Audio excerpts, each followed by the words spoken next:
Welcome back, friend. You'll be glad to learn that the Circle is well on its way to recovery. The child is possessed, but killing the demon would mean killing the... Unless you intend to enter the Fade. Yes, it can be done with a group of mages.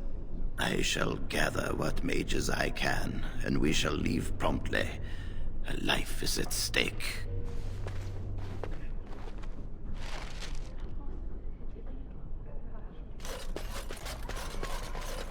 As you wish.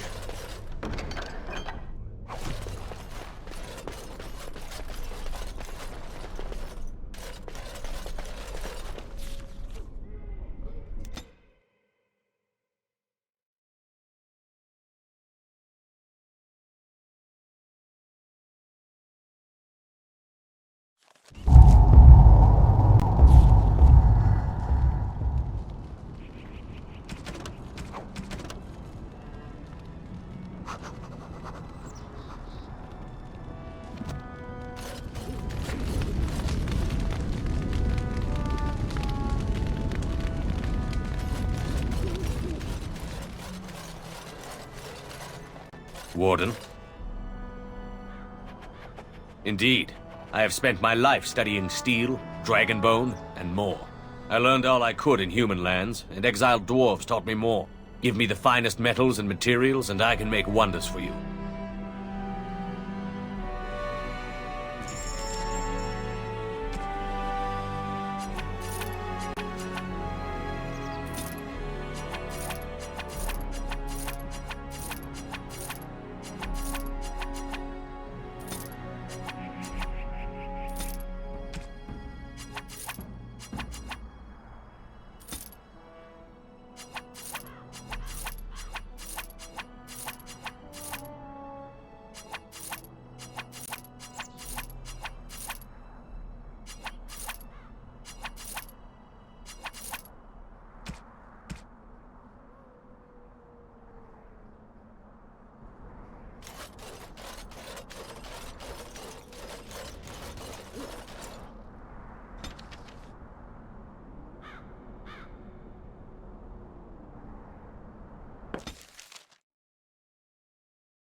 This should be easy enough.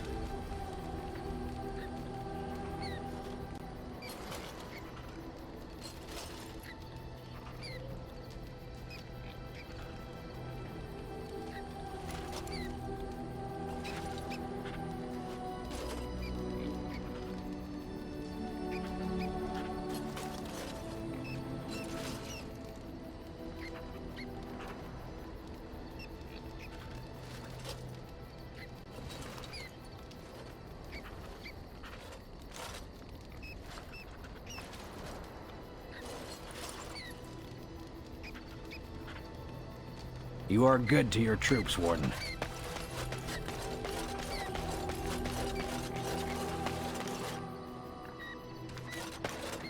It speaks.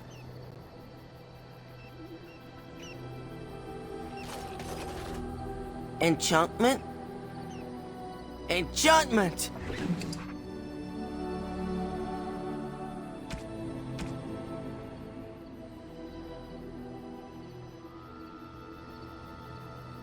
You and your friends are formidable folk, indeed. It's good to have you along on the road.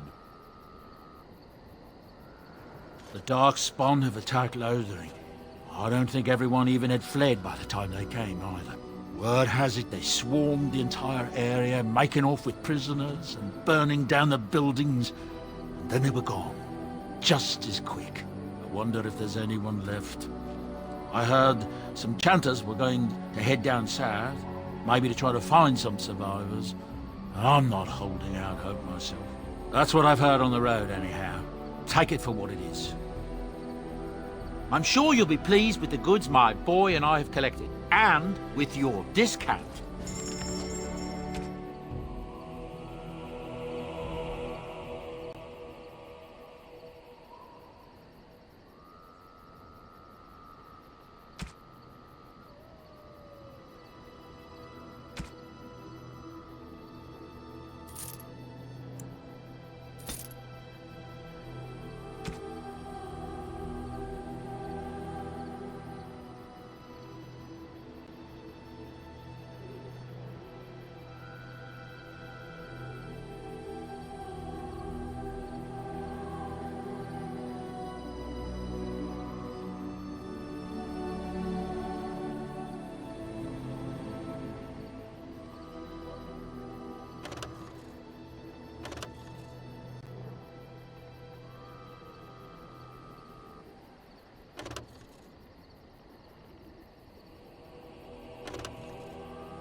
I shall treasure it. Thank you.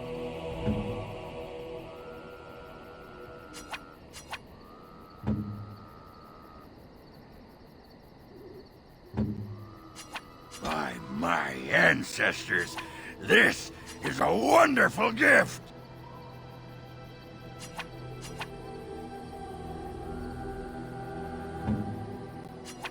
I am impressed. My thanks. I am grateful to... No, bad. Bad idea. Awful. Don't do it.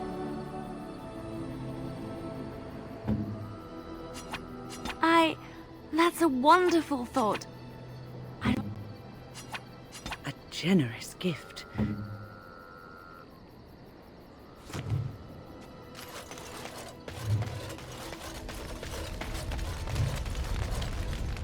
It is a curious thing. I do not know how else to describe it. Indeed I am, a little. I am reminded of our first meeting in the wilds. I had been in animal form for some time, watching your progress. I knew immediately that you were far more formidable than the other men you traveled with. I found you intriguing. Yet I resented it when Flemeth assigned me to travel with you. I assumed that, at best, you would drive me from your company as soon as we left the wilds. I am aware that I have little talent for forming friendships, to put it lightly. It is something I know nothing of, nor ever thought I needed. Yet when I discovered Flemeth's plans, you did not abandon me. Whatever your reasons, you fought what must have been a terrible battle without hope of real reward. And that is what I do not understand. I have been with men physically, those who lusted after me and even professed love, but friendship with a man? I did not know it was even possible. Tell me, could there ever be anything more? Between you and I, have you ever considered it? And what about now? We could be together, you and I, as more than friends, if you wished it. As do I. I see the stories they tell of Grey Warden endurance are not exaggerated.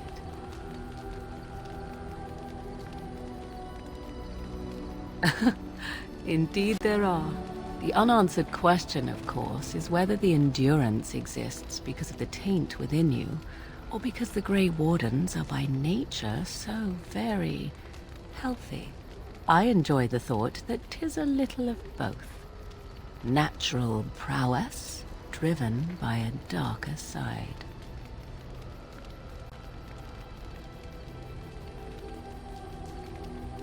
That is entirely up to you.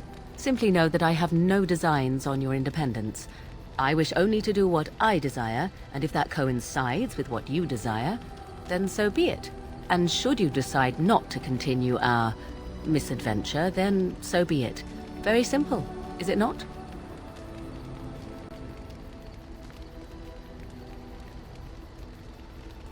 Then we should get along marvelously. Come then, let us be off before the others begin to stare.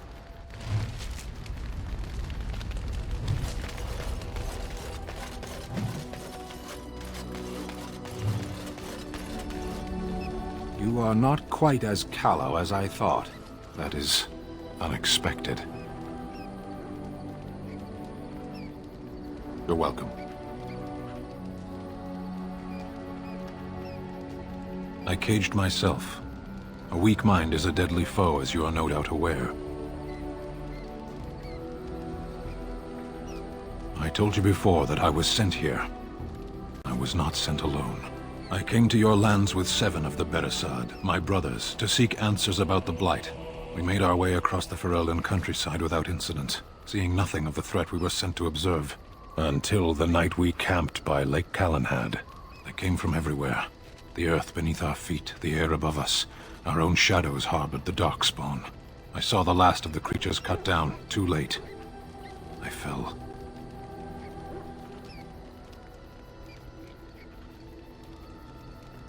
I heard the stories of Ostagar. Your kith stood their ground when others fled.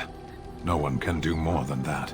I don't know how long I lay on the battlefield among the dead, nor do I know how the farmers found me. I only know that when I woke I was no longer among my brothers, and my sword was gone from my hand. Perhaps. I searched for it, and when that failed I asked my rescuers what had become of it.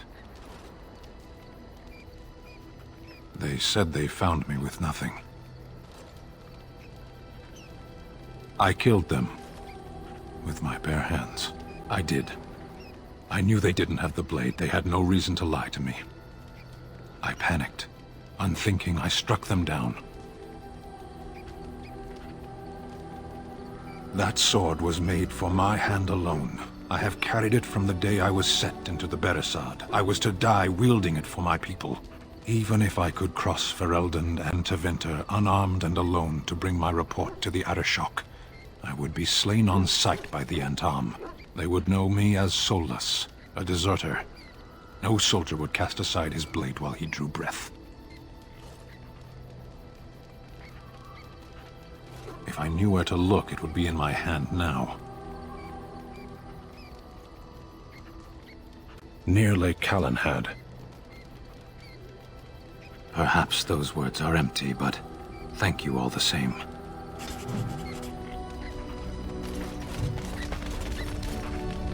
Something on your mind?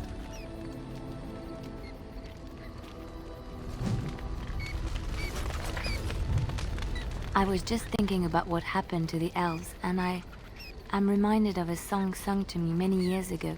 It was when my mother died, and this wise elven woman comforted me and told me that we shouldn't fear death or hate it. Death is just another beginning. One day, we must all shed our earthly bodies to allow our spirits to fly free. It's a beautiful sentiment, I think. One that brings peace and hope to the grieving.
I still got it.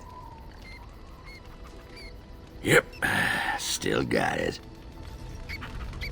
Come to talk to old Ogren, have you? Don't know why. I don't know, I guess we're pretty good friends now, right? I just keep thinking about all that slag with Bronca. How I've turned out. I always said I was this way because she left, but I think maybe she left because of how I am.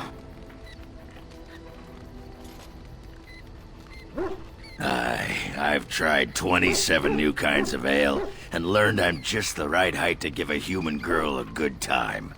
That doesn't make me a good man. Enough wallowing in my own filth.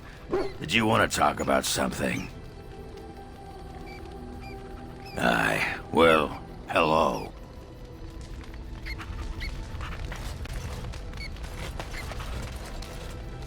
Have you encountered many abominations, apart from the ones in the Circle Tower? Ah, yes, Connor, of course. The first time I saw an abomination, my blood turned to ice. It was months before the nightmares stopped. It was the knowledge that I could easily become one of them that frightened me the most.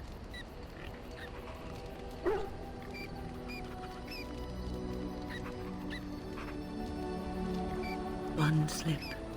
All it takes is one slip, and everything you are is simply gone. Replaced by madness. And there is no turning back, or at least that's what they say. Of late, I have begun to wonder if there is any way an abomination can be cured.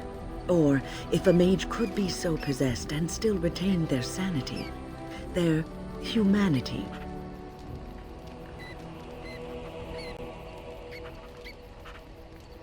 Yes, It is madness and cruelty that define abominations.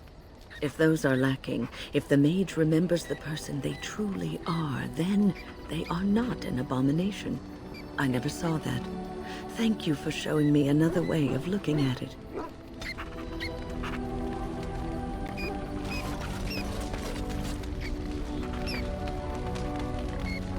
I've a question, if I may.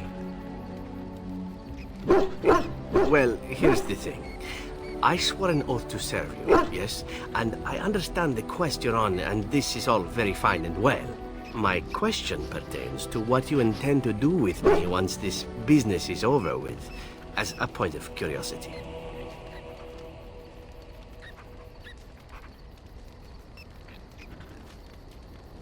Could I? And what if I didn't wish to leave?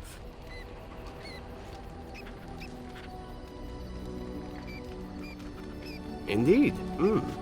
I might even be glad to call myself such, come to think of it. It is good to know what my options might be, but that is for another time. For now, we have much to do, yes?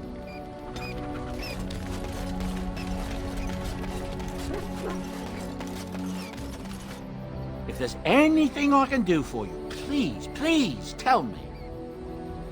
I'm sure you'll be pleased with the goods my boy and I have collected, and with your discount.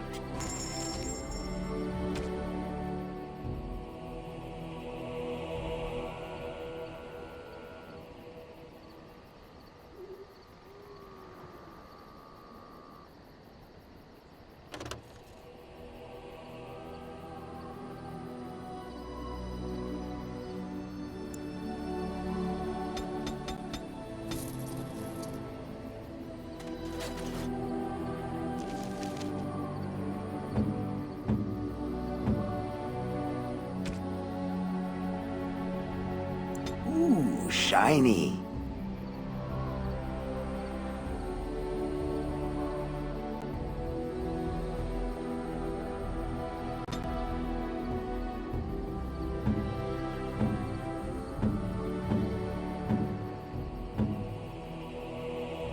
Oh, thank you. That's very nice. Oh, thank you. That's very nice. Oh, thank you. That's...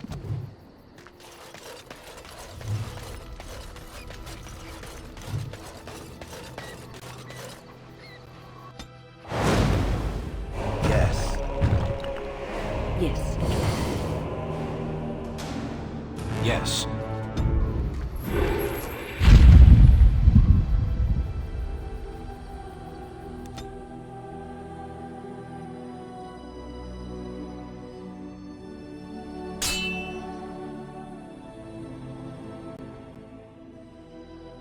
Duck Squad!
This should be easy enough.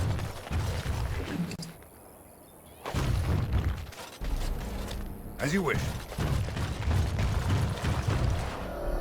On it.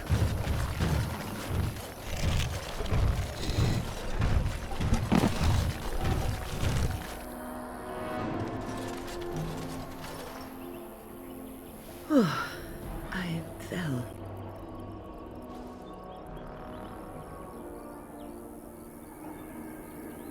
For a moment there, I thought I thought it was all over. Everything. I will explain everything when we are back at camp. Now is not the time. Let's get started.